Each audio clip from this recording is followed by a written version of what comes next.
Hello dear, तो आप सभी को स्वागत करता हूं फर्स्ट ईयर जीएनएम। जी हाँ दोस्तों, एग्ज़ाम 2021 से 22 जो होने वाला है, तो आप सभी के लिए दोस्तों मैं आज आया हूं आप सभी के बीच में साइकोलॉजी और सोशियोलॉजी के इम्पोर्टेंट दोस्तों यहाँ पे पार्ट 1 है। यहाँ पे दोस्तों हम सारे डिफिनीशन के बात करेंगे। साथियों, अब यहाँ से शुरू होता है जो आपके बहुत फ़ायदेमंद होगा। अगर आप एमपी में हैं तो 10 नंबर यहाँ से पूछा जाएगा, एक एक नंबर का 10 होता है डिफिनीशन। और दोस्तों आपको बहुत सारे चीज़ें होगा जहाँ से यहाँ पे दोस्तों आपको पता चलेगा, आपके चैप्टर के बारे में भी पता चलेगा कि चैप्टर में आखिर पढ़ना क्या है, कौन कौन से वर्ड पढ़ना है। तो यहाँ से जो इम्पोर्टेंट वर्ड सब है उस चैप्टर का आपको उसके बारे में नॉलेज हो जाएगा, आप उसके बारे में अच्छे से जान पाएंगे और उसके बाद दोस्तों बढ़िया से आप लिख पाएंगे एग्ज़ाम में, अगर इतना भी जानते हैं तो चलिए करते हैं शुरू। साथियों, फर्स्ट है, कहता है यहाँ पे मनोविज्ञान, साइकोलॉजी होता क्या है। तो अरस्तु के अनुसार देखिए, जो साइकोलॉजी है उसमें बहुत सारे वैज्ञानिक अपना अपना राय दिए। उसमें अरस्तु के अनुसार मनोविज्ञान एक मन का विज्ञान है। मतलब मनोविज्ञान, मनो जोड़ विज्ञान मतलब मन जोड़ विज्ञान मतलब मन का विज्ञान अरस्तु के अनुसार। वाटसन के अनुसार देखिएगा, कहता है मनोविज्ञान मानव व्यवहार का सकारात्मक विज्ञान है। वाटसन ने क्या कहा था कि मनोविज्ञान जो है वो मानव का व्यवहार मतलब उसके बिहेवियर के एक क्या है, पॉजिटिव साइंस है, मतलब सकारात्मक विज्ञान है। पिलसबरी के अनुसार आपसे पूछेगा कि पिलसबरी के अनुसार फिलप में या ट्रू फॉल्स में पूछ देगा कि पिलसबरी के अनुसार साइकोलॉजी क्या है। तो पिलसबरी के अनुसार मनोविज्ञान मानव व्यवहार का विज्ञान है।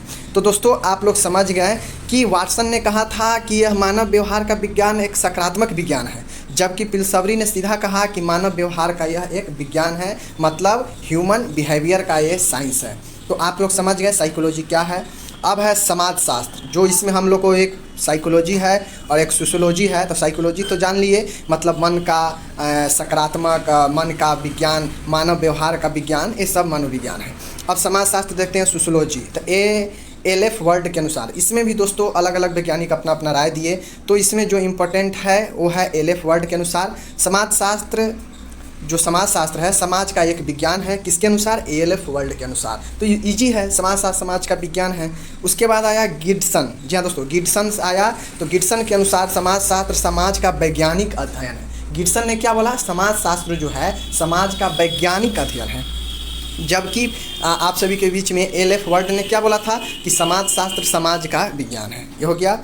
गिब्सन के अनुसार वो दोस्तों है, वो आप लोग देखिए यहाँ पे गिडिंग्स है और यह है गिडिंग्स के अनुसार समाजशास्त्र समग्र रूप से समाज का क्रमबद्ध वर्णन और व्याख्या है। दोस्तों आप लोग को ये पता चला होगा कि जो गिब्सन दिए थे वो बोले थे कि यह समाज का एक वैज्ञानिक अध्ययन है।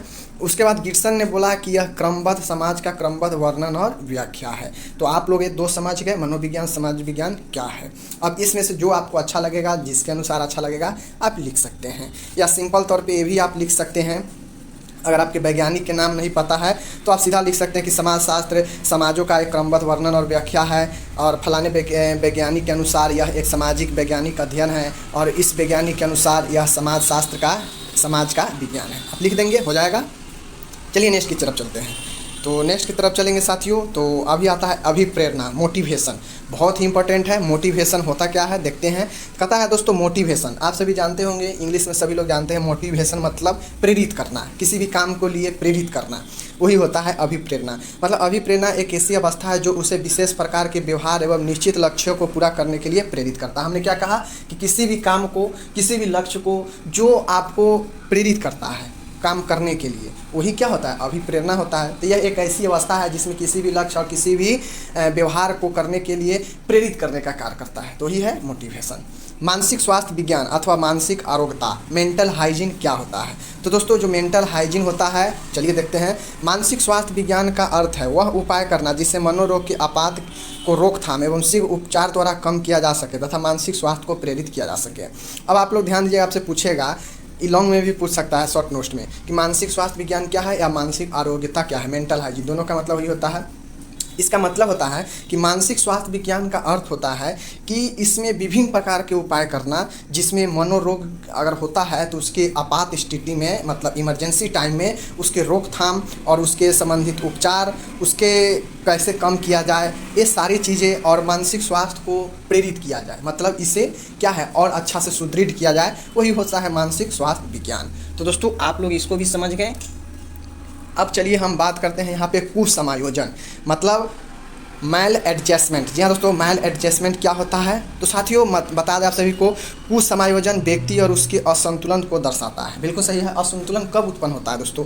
जब कुसमायोजन या असंतुलन वही होता है मैल एडजस्टमेंट। तो दोस्तों कुसमायोजन कब होता है? व्यक्ति जब किसी भी काम को करता है तो उससे या किसी व्यक्ति से क्या होता है, उसको एडजस्टमेंट नहीं हो पाता है, तालमेल नहीं बैठ पाता है। मतलब क्या होता है, संतुलित उससे नहीं हो पाता है, असंतुलन रहता है। वो कुछ और सोचता है, एक कुछ और सोचेगा, एक कुछ और करना चाहेंगे, वो कुछ और करना चाहता है। तो यही जो होता है, जो कुसमायोजन है, यह व्यक्ति और उसके बीच जो होता है असंतुलन की भावना को दर्शाता है हमेशा। जब व्यक्ति किसी लक्ष्य एवं सामाजिक वातावरण की मांग में समायोजन नहीं रख पाता है तो उसे कुसमायोजन कहते हैं। हमने बताया कि किसी भी चीज़ से अगर आप कोई काम करते हैं या अथवा किसी व्यक्ति के साथ में भी उसके अनुसार आप उससे समायोजन नहीं बना के रखते हैं तो वही होता है कुसमायोजन।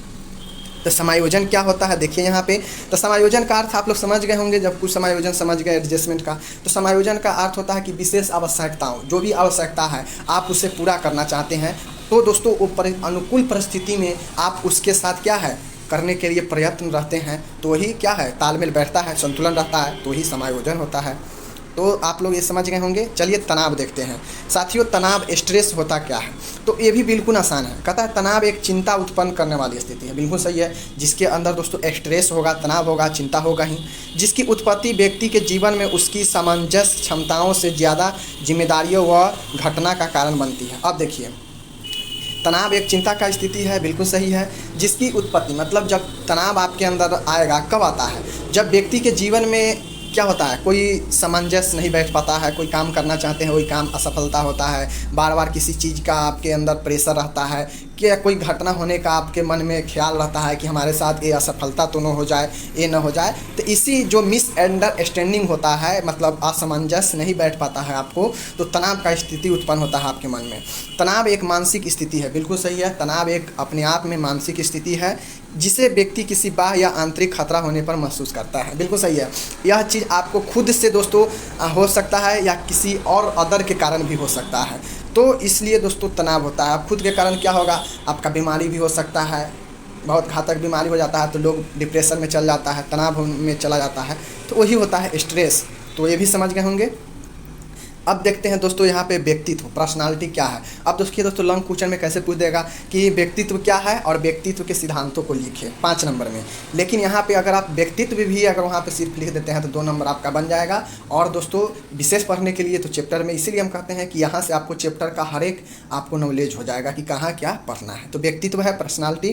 कहता है व्यक्तित्व के व्यवहार के समस्त गुणों को व्यक्तित्व कहते हैं। मतलब किसी व्यक्ति में जो भी गुण है दोस्तों, चाहे दोस्तों उसके में सभी व्यक्ति में अपना अलग अलग एक पर्सनालिटी होता है, तो वही जो व्यक्ति में व्यवहार का जो गुण होता है वही पर्सनालिटी व्यक्तित्व होता है। कहता है व्यक्तित्व व्यक्ति के गुणों का समन्वित रूप है। बिल्कुल सही है दोस्तों। व्यक्तित्व तो एक उसके व्यवहार के समस्त गुणों को व्यक्तित्व कहते ही हैं, साथ में व्यक्तित्व जो है व्यक्ति को गुणों को क्या है समन्वित रूप है। मतलब उसमें जो भी व्यक्ति का अंदर गुण है वो एक प्रकार का उसका व्यक्तित्व को दिखाता है कि इसमें ऐसा है, ये बढ़िया है, ये उसके व्यवहार बहुत अच्छा है, तो ये चीज़ उसके व्यक्तित्व को दिखाता है। अब कोई व्यक्ति होगा जो गलत करता होगा तो उसे हमेशा क्या हो, उसका व्यक्तित्व उस गलत के लिए ही जाना जाता होगा, उसके अंदर गलत व्यवहार के लिए ही जाना जाता होगा। लेकिन उसके व्यवहार, उसके गुण के जो भी समन्वित रूप है वही होता है व्यक्तित्व। अब साथियों हम पढ़ेंगे अंतर्द्वंद संघर्ष या कॉन्फ्लिक्ट। संघर्ष क्या होता है, अंतर्द्वंद क्या होता है। तो दोस्तों आप लोग सीधी भाषा में समझिए अंतर्द्वंद। अब दोस्तों क्या होता है संघर्ष। संघर्ष मतलब आप कोई भी काम कर रहे हैं और बार बार उसमें क्या होता है असफलता होता है, आप उसको संघर्ष करते जा रहे हैं लेकिन असफलता होते जा रहा है, वही होता है दोस्तों संघर्ष, अंतर्द्वंद। जब व्यक्ति को 2 लक्ष्यों में से किसी एक को चुनना हो या एक ही लक्ष्य है व्यक्ति के प्रति व्यक्ति में धनात्मक तथा ऋणात्मक दोनों ही भाव उत्पन्न करते हैं, इससे संघर्ष उत्पन्न होता है। संघर्ष व्यक्ति की वह अवस्था है जिसमें विरोधी और समान शक्ति प्रेरणा एक ही समय में कार्य होती है। अब देखिए दोस्तों द्वंद्व क्या होता है, आप सभी यहाँ पे क्या है क्वेश्चन में आप लोग समझिएगा।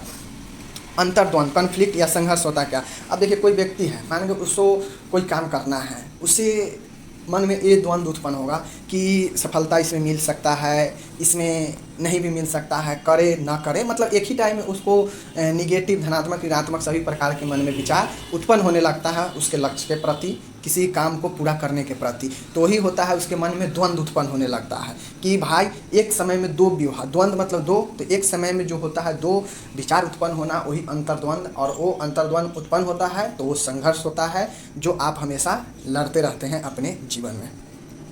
चलिए नेक्स्ट बात करते हैं आप सभी के बीच में कुंठा और निराश, बहुत इंपॉर्टेंट है। कुंठा और निराश, फ्रस्ट्रेशन होता क्या है? तो ये सभी जानते हैं, फ्रस्ट्रेशन मतलब किसी के ऊपर फ्रस्ट्रेशन निकाल देना, गुस्सा निकाल देना, कुंठा। तो ये है, कुंठा शब्द की उत्पत्ति लैटिन भाषा के फ्रस्ट्रा से हुई है। इसका अर्थ है लक्ष्य के मार्ग में कोई बाधा आना। देखिए दोस्तों, कुंठा का मतलब फ्रस्ट्रेशन या निराशा का मतलब क्या होता है, ध्यान दीजिएगा कि आप कोई भी आप चीज़ चाहते हैं, कोई भी लक्ष्य चाहते हैं, कोई भी काम कर रहे हैं, लेकिन उसके बीच में आपको बाधा आ गया, तो वही होता है क्या चीज़, कुंठा। आज के समय में व्यक्ति दैनिक जीवन यापन में अनेक कठिनाइयों का सामना करना पड़ता है, साथ ही उसे अपने वातावरण के साथ समायोजन करते समय कभी कभी विशेष समस्याएं आ जाती है जिनका वह समाधान नहीं कर पाता है, फलस्वरूप वह कुंठा का शिकार हो जाता है। कुंठा उत्पन्न होने के व्यक्तित्व के अवसाद, चिंता, डर, क्रोध आदि उत्पन्न हो जाते हैं। देखिए दोस्तों, कुंठा होगा, कुंठा कब उत्पन्न होता है, तो जब क्या होता है, अपने आसपास जो भी वातावरण है या जो भी वो काम करना चाहता है उसमें उसके बीच में व्यवधान उत्पन्न आ जाता है, बाधा आ जाता है, और फिर उसको वो काम के अच्छे से नहीं कर पाता है, जिसके फलस्वरूप उसके मन में क्या होता है, विभिन्न प्रकार के डर, क्रोध, चिंता, डिप्रेशन, अवसाद, ये सारी चीज़ें उसके अंदर उत्पन्न होने लगता है। तो एक कुंठा, एक निराश आपके अंदर क्या क्या चिल्ला सकता है, समझ जाइए। डिप्रेशन हो सकते हैं, एनाजाइटी हो सकते हैं, डर हो सकता है, क्रोध हो सकता है, आदि चीज़ें जो है कुंठा के थ्रू या निराश के थ्रू उत्पन्न होगा। बिल्कुल सही है, जब आपके अंदर कोई भी चीज़ निराश सी हाथ लगेगा दोस्तों, तो निराशा हाथ लगेगा तो ये सारी चीज़ें होगा ही। अब आता है दोस्तों संवेग, इमोशनल होता क्या है, ध्यान दीजिएगा। तो इमोशनल जो होता है, ध्यान दीजिएगा, कहता है संवेग एक जटिल अवस्था होती है जो व्यक्ति के उत्तेजित दशा को दर्शाता है। संवेग संपूर्ण जीवन का तीव्र उपद्रव है जिसके अंतर्गत व्यवहार, चेतना, अनुभव, आंगिक क्रियाएं सम्मिलित होती है। देखिए संवेग, इमोशन होता क्या है। अब देखिए इमोशन जो होता है साथियों, वो आपके अलग अलग तरीक़ा से हो सकता है, खुशी का भी इमोशन, गम का भी इमोशन।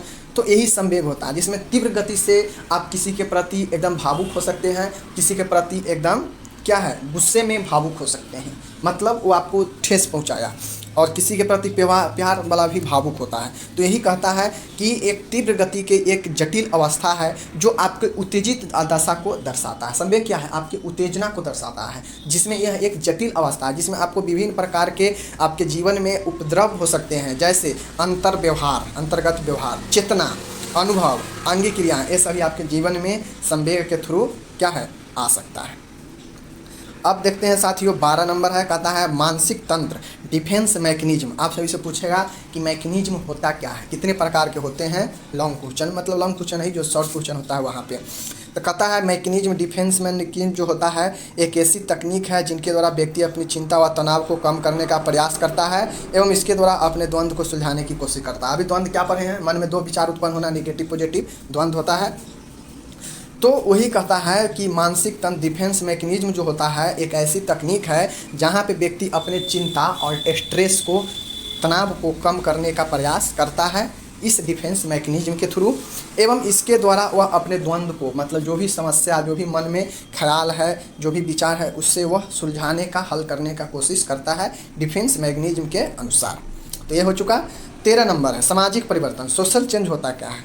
तो दोस्तों नाम से ही स्पष्ट है, सामाजिक संबंधों का जाल है। दोस्तों यहाँ से ऑब्जेक्टिव पूछेगा कि सामाजिक संबंधों का डैश डैश है या क्या है, तो एक ऑप्शन जाल रहेगा तो लिखना होगा। तो यही कहता है सामाजिक संबंधों का जाल है, और सामाजिक संबंधों में होने वाले परिवर्तनों को ही सामाजिक क्या है, परिवर्तन कहते हैं। दोस्तों सामाजिक परिवर्तन होता क्या है, तो समाज एक क्या है, सामाजिक जाल है। सामाजिक संबंधों का एक जाल है जहाँ पे विभिन्न प्रकार के संबंध रहता है, कोई चाचा है, कोई मामा है, कोई ये है, कोई वो है, तो ये सब संबंध ही है, एक दूसरे से समाज में संबंध बना रहता है। तो ये एक संबंधों का जाल है जहाँ पे क्या होता है, समाज जो दोस्तों है, सामाजिक संबंधों में जो भी परिवर्तन होता है वही सामाजिक परिवर्तन होता है। उसके बाद कहता है परिवर्तन का समान अर्थ है किसी क्रिया अथवा वस्तु की पहले की स्थिति में बदलाव आ जाना। जैसे समाज में दोस्तों पहले कुछ और था, अब उसमें चेंज आ गया है, तो वही जो समाज में चेंज होता है वही सामाजिक परिवर्तन कहलाता है। तो एक बात ध्यान में आ गया आप लोग को। अब देखते हैं एटीट्यूड। दोस्तों बहुत अक्सर सुनते होंगे कि एटीट्यूड इसके अंदर बहुत है। तो एटीट्यूड होता क्या है, इसको हिंदी में अभिवृत्ति कहते हैं। तो चलिए देखते हैं दोस्तों। एटीट्यूड होता है अभिवृत्ति, मत, रुचि या उद्देश्य की एक लगभग अस्थायी तत्परता व प्रवृत्ति है। अब हम आपको बताएं ना, मत मतलब मन, रुचि मतलब आपका जो रुचि है, जो इंटरेस्ट है, पर्पज उद्देश्य, ये सभी का एक अस्थायी तत्परता या प्रवृत्ति है। बिल्कुल सही है, आपके मन में ही एटीट्यूड होता है यह एक। और ये एक प्रकार से क्या होता है, एक अस्थायी तौर पे होता है, जो आदमी को दिखाने की कोशिश करता है कोई व्यक्ति, कहता है जिसमें एक विशेष प्रकार के, देखिएगा, जिसमें एक प्रकार के अनुभव की आशा एवं उचित प्रक्रिया की तैयारी निहित होती है। मतलब देखिए, इसके अंदर एटीट्यूड होगा, उसमें क्या होता है, उसको लगता है कि हम ये हैं, हम वो हैं, हमसे कोई नीचे नहीं है। मतलब उसके अंदर एक अलग तरीका की आशा उत्पन्न होने लगता है, उसको अंदर ये एक्सपीरियंस होने लगता है कि जो है सो हम ही हैं। तो वही क्या है, एटीट्यूड होता है। अभिवृत्ति एक मानसिक तत्परता, संगठन अथवा विन्यास है जिसमें प्रेरणात्मक, भावनात्मक और विचारात्मक प्रक्रिया शामिल होता है। अब देखिए एटीट्यूड होता क्या है, तो यह व्यक्ति का प्रेरणा भी दे सकता है कि हाँ उस चीज़ को हमें करना ही है। मतलब एक प्रकार से वो क्या है, प्रेरणा का भी काम करता है, भावनात्मक इमोशनल का भी काम करता है और विचारात्मक का भी काम करता है, जिसके कारण व्यक्ति के चारों ओर वस्तुओं, व्यक्तियों अथवा समूहों की ओर उसकी सकारात्मक एवं नकारात्मक प्रक्रिया निर्देशित होती है। हम बताएं कि जो एटीट्यूड होता है वो किसी अहम, इसको भी हम बोल सकते हैं प्रकार से दोस्तों, कि एटीट्यूड अभिवृत्ति जो होता है उसके मन में एक ऐसा ख्याल या आशा उत्पन्न होता है जिसमें उसे लगता है कि प्रेरणात्मक, भावनात्मक और विचारात्मक प्रक्रियाएं उसके अंदर शामिल होता है और उसके चारों ओर की वस्तुओं लगता है कि वह उसकी सकारात्मक एवं नकारात्मक प्रक्रिया को दर्शाता है। क्योंकि आदमी जब एटीट्यूड में होता है तो आप लोग जानते हैं कि क्या क्या होता है, वो अपने अंदर एक अलग तरीका का भावना महसूस करने लगता है, उसे लगता है कि जो है हम ही हैं। तो ही होता है, ये प्रेरित भी कर सकता है, ये प्रेरणा भी देता है, ये आपको डिमोटिवेट भी करेगा, मोटिवेट भी करेगा। तो ये सारी चीज़ें होता है। अब चलिए देखते हैं 15 नंबर, कहता 15 नंबर है क्या, तो आदत, हैबिट क्या होता है। तो दोस्तों आदत किसी क्रिया को लगभग एक ही प्रकार से कई बार दोहराए जाने का परिणाम है। बिल्कुल सही है दोस्तों। आप क्या है, आप मान गए किसी काम को आप कर रहे हैं और बार बार आप उसको करते हैं, तो लोग आपको क्या बोलता है कि ये उसको पसंद है, ये काम उसको पसंद है, ये उसका आदत बन चुका है डेली के करने का। तो यही होता है, किसी भी काम को मुख्य रूप से बार बार दोहराया जाना ही एक प्रकार की क्या है, आदत है। यह काम बिना किसी सचेत विचार के आसानी से संपन्न होता है। बिल्कुल सही है दोस्तों। अगर आपके अंदर कोई चीज़ का हैबिट होगा तो उसके अंदर उसके बारे में आप ज़्यादा चीज़ सोचेंगे नहीं, आप सीधा करते जाएंगे। तो यह एक आसानी से होने वाला विचार होता है। आदत शब्द की उत्पत्ति लैटिन भाषा के हैबिटस से हुई है, जिसका अर्थ है किसी चीज़ को प्राप्त करना। मतलब दोस्तों हैबिटस का मतलब होता है किसी चीज़ को प्राप्त करना, और किसी भी चीज़ को बार बार, किसी भी काम को बार बार, किसी भी चीज़ को करने के लिए आप बार बार उसी काम को दोहराते हैं, तो ही एक प्रकार का क्या है, आदत है। और यह आसान है, ये जो है ये बिल्कुल आसान है। ये बिल्कुल विचार आपके ख्याल में होता ही है कि जो लोग करता है इस प्रकार के, उसके अंदर आदत आ जाता है बार बार किसी काम को करने का। 16 है अधिगम या सीखना। दोस्तों पूछेगा कि अधिगम या सीखना क्या है, इनके प्रकारों सिद्धांतों को लिखे। तो यहाँ पे फिलहाल देखते हैं परिभाषा ही। कहता है अधिगम, अनुभव। तो दोस्तों अनुभव प्रशिक्षण द्वारा व्यवहार में परिवर्तन लाना ही सीखना या अधिगम है। दोस्तों अनुभव मतलब एक्सपीरियंस से, और प्रशिक्षण से मतलब जो पढ़ाई लिखाई है उससे भी, और एक्सपीरियंस से भी, दोनों से जो आपके अंदर जो व्यवहार में परिवर्तन आता है या लाते हैं, वही क्या होता है, सीखना और अधिगम होता है। बिल्कुल सही है दोस्तों। पढ़ाई लिखाई क्यों किया जाता है, किसी चीज़ को सीखने के लिए ही। एक्सपीरियंस क्या है, किसी से एक्सपीरियंस लेना भी एक प्रकार का किसी से सीखना ही होता है। तो यही चीज़ें होता है। स्मृति, मेमोरी क्या है। तो साथियों मेमोरी के बारे में हम लोग जानते हैं, स्मृति होता क्या है। तो कहता है स्मृति एक मानसिक प्रक्रिया जिसमें व्यक्ति अनुभव किए गए उद्दीपकों अथवा सीखे गए अनुभवों को मस्तिष्क में संग्रहण करने के रखता है। अब देखिए किसी भी चीज़ में दोस्तों अगर आपके अंदर सीखने की ललक है तो उसको आप कितने दिन तक रख सकते हैं, उसके लिए मेमोरी का ज़रूरत पड़ता है। आपने तो किसी चीज़ को सीख लिया, लेकिन दोस्तों उसको तो माइंड में रखना ना है। तो इसी चीज़ को जो रखने का काम करता है दिमाग में, वही मेमोरी होता है, स्मृति होता है। तो वही कहता है किसी भी अनुभव, किसी भी उद्दीपकों द्वारा सीखे गए या किसी भी मस्तिष्क में संग्रहण जो होता है सीखे गए, उसको स्टोर करने के लिए जो संग्रह होता है वही मेमोरी होता है। तथा आवश्यकता पड़ने पर इन उद्दीपकों तथा अनुभवों को चेतन मन में लाता है। जैसे छात्र द्वारा याद किए गए प्रश्न को परीक्षा में पूछे जाने पर लिखना। जैसे दोस्तों ज़रूरत पड़ने पर अनुभवों को मन में चेतन लाना, मतलब जैसे आप अभी कोई काम कर लिए और वो काम कभी ज़रूरत पड़ गया तो आपको याद आया, ओ हमने वो काम इस समय पर उस टाइम किया था। तो वही है, किसी भी समय किसी भी चीज़ को ज़रूरत पड़ने पर पूर्व की चीज़ों को याद किया जाना, ही मेमोरी होता है, जो मेमोरी में आपको संग्रहित होता है। विसरण या भूलना फॉरगेटिंग होता क्या है? तो पूर्व में सीखी गई अनुभव की गई किसी वस्तु का विसरण या भूलना वह अस्थायी या अस्थायी हानि है जिसके कारण पुनः स्मरण व पहचान या कार्य का योग्यता समाप्त हो जाता है। अब देखिए दोस्तों, भूलना क्या होता है? तो भूलना एक प्रकार का आप किसी भी एक्सपीरियंस से, किसी भी प्रशिक्षण से जो भी चीज़ें आप सीखते हैं वो उसको दोस्तों अस्थायी या अस्थायी तौर पे अगर आपके वह क्या है मस्तिष्क से आपके चेतना से वो क्या होता है आप खो देते हैं, तो वही दोस्तों क्या होता है एक प्रकार का फॉरगेटिंग होता है, जिसके कारण आप किसी भी चीज़ को पहचान करना, किसी भी चीज़ को याद करना में दोस्तों आपके अंदर एबिलिटी ख़त्म हो जाता है। जब याद ही नहीं रहेगा तो जाहिर सी बात है कि आप किसी भी चीज़ को पहचान से, किसी भी चीज़ को जानने से आप समाप्त हो जाएंगे। वही चीज़ है, कहता है चिंतन। थिंकिंग क्या होता है दोस्तों? चिंतन एक विचार करने की वह मानसिक प्रक्रिया है जो किसी समस्या के साथ आरंभ होती है। जैसे दोस्तों आमतौर पे देखा जाता है जब लोग ज़्यादा कब सोचते हैं, जब उनको लगता है कि हमारा ये समस्या है, हमें ये काम अब करना चाहिए, ये काम कैसे होगा, तो ही कहता है चिंतन आमतौर पे जो है वह एक समस्या से उत्पन्न होता है। हो गया, इसके अंत तक चलती रहती है, अर्थात समस्या का समाधान होने तक समाप्त हो जाता है। अब दोस्तों देखिए, आपके काम हो या नहीं हो, लेकिन तब तक आदमी सोचते रहता है जब तक आपका समाप्त ना हो जाए कार्य। तो ही कहता है चिंतन एक जो है दोस्तों मानसिक प्रक्रिया है जो किसी समस्या से आरंभ होता है। बिल्कुल सही है, आपके सामने कोई समस्या आएगा तभी आप किसी चीज़ के बारे में थिंकिंग करते हैं, और जब थिंकिंग करते हैं तो वह काम के लास्ट तक चलता है, समाप्त होने तक चलता है, चाहे काम हो आपका सफलता हो मिले या ना मिले, लेकिन जब समाप्ति तक हो जाएगा तब तक चलता रहता है थिंकिंग।